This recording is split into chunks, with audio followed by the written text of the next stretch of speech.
Pauline Hanson says she'll take her legal fight over racial discrimination laws to the High Court.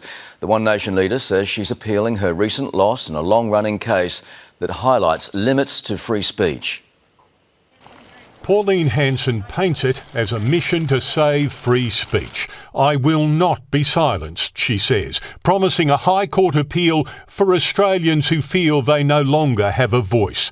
Her legal fight with Greens Senator Mehreen Faruqi from a 4-year-old social media spat, Hanson telling her rival to piss off back to Pakistan. Just last month, the federal court upheld an earlier ruling that Hanson's comments breached the Racial Discrimination Act.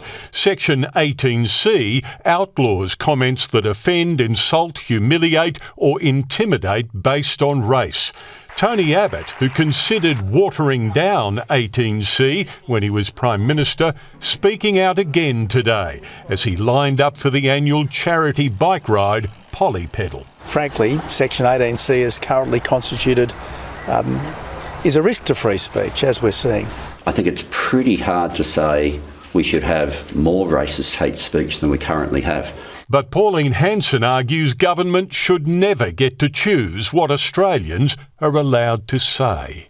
The One Nation firebrand now seeks leave to argue as much here, her last legal stop. As others wave off talk of change, Pauline Hanson is taking one more shot to force a rethink of the law. I don't think you should resort to courts. You've got plenty of other opportunities to do that. If they want to change our laws on racial hatred, I think they need to make clear what racist thing is it that they want to say that they think they're not allowed to say. And National Security Editor Tim Lester joins us now live from Parliament House. Tim, the Home Affairs Minister also spoke today about this week's Russian spy arrest.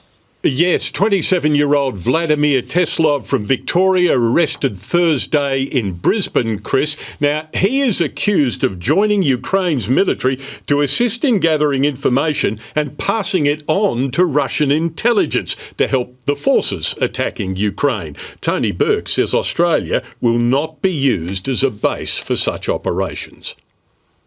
I couldn't be more impressed with the work of the Australian Federal Police on this one. Any foreign interference is alarming. This is another government. Foreign interference is another government interfering in our political processes.